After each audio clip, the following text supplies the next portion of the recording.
just wrapped up the September 2022 edition of the Digiday Publishing Summit here at the Ritz-Carlton in Key Biscayne, Florida. Over the past 3 days, we've had executives from Blavity, BuzzFeed, Hearst, Remezcla, and Salon on stage to talk about the state of the media business today. And that conversation continued in closed-door sessions where publishing executives talked about everything from commerce challenges to issues with identity tech. I also polled publishing attendees on... Okay, sorry guys. I also polled publishing attendees on their top strategic priorities at the moment, opportunities they're really seeing, challenges that they're facing and are of most pressing concern, and then what industry trends or topics they're paying the most attention to right now. After assessing the state of the media industry during the Digiday Publishing Summit, here's what we learned.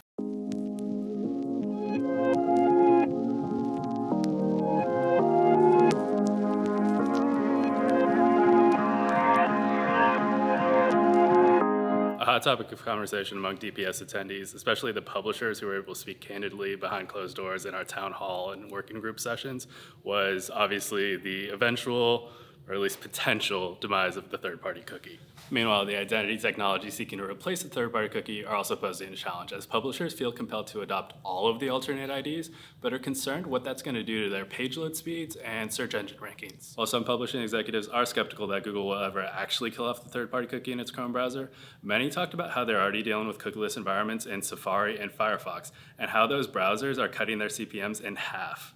But accruing the first-party data to deal with these cookieless environments is posing a challenge. Publishers debated how best to implement registration walls and what incentives to provide people in order to provide publishers with their email addresses. I think there's still this struggle of figuring out what's the right kind of value you can provide a reader that makes them a known return audience member, but that requires giving them enough value that they'll also give you that information about themselves. So, other publishers are talking about putting up registration walls, but not really sure where to kind of put that on their site, really, especially if they don't have a subscription model. So it's been interesting kind of hearing the differences between, publishers with a paid subscription and, a registration wall kind of makes sense, maybe putting it up a little bit earlier than paywall. But for others that are a free site, it's really figuring out what can I give you to get your email. And not a lot of publishers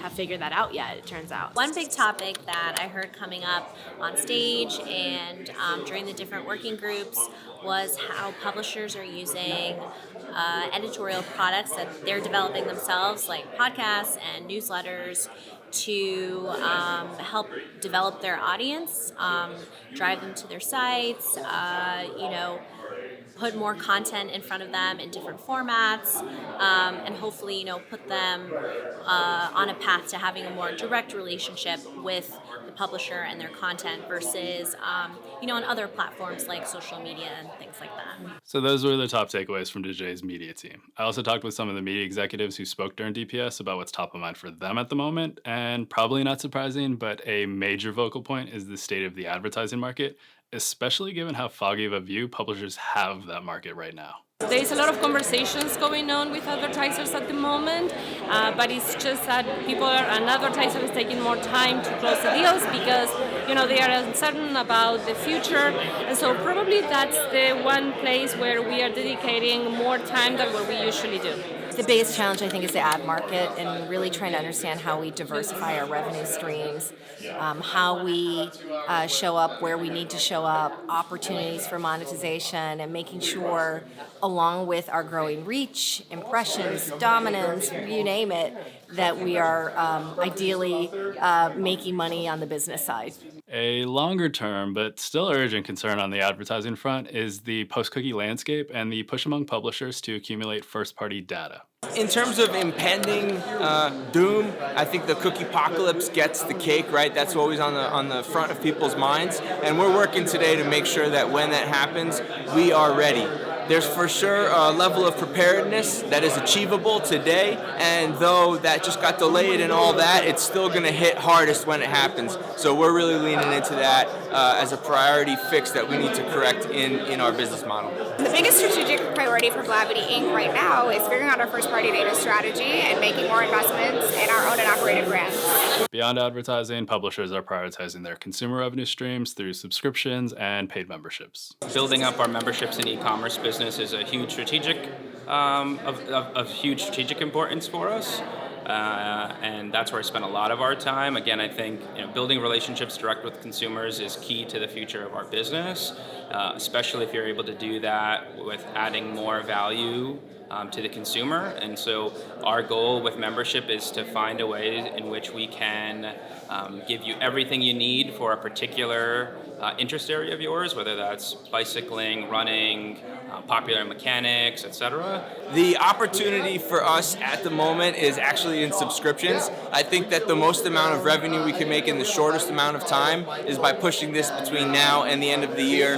Salon has never really before participated in heavy-duty subscription promotion. Well, that's not fair, but in my time there, at least 5 years, it hasn't been prioritized. So we're shifting gears and we're leaning into that for Q4. We're going to have a big membership push, and we're looking to reach out to people who aren't just using ad blockers or aren't just browsing many times on the site, but really see if there's more support for our independent journalism that we can get from the broader audience that we reach. Commerce is another revenue stream getting a lot of attention. I am spending the most time thinking about commerce, actually. So we're building out our commerce business and rolling out new brands next year and spending the time now to build that out. That inspiration for transaction is happening on social platforms because that's where people are spending their time. And so if that's where people are spending their time and that's where they're discovering new product, A, can we create a better product discovery experience? And B, how are people transacting after being inspired by that product on their Instagram feed or their TikTok algorithm, For You page? That's a really interesting place that I think can be disrupted. Speaking of attention, publishers continue to sort out how to attract more of audiences' attentions as well as more of advertisers' budgets through video and podcasts. The opportunity that we are spending the most time thinking about right now is how to increase our video inventory. Like many publishers, we are constantly sold out on video inventory, so we're thinking about building out new brands, new IP, and how to bring those to life. How do we build on newer platforms, on TikTok and Be Real? How do you get there early or first? While being able to, not only be successful in creating great content, but can you build a business around it? I think the platform we're really focused on is TikTok. Pew just came out with a study showing that TikTok was the only social platform that's seen significant growth for news consumption in the last 2 or 3 years. And we are very much invested in riding that wave and capturing that interested audience and growing it. We've seen a ton of interest in audio, which is really interesting from a brand standpoint, and I think a growth standpoint, just having another intimate relationship. Like, you think about how intimate a relationship a newsletter is with your audience.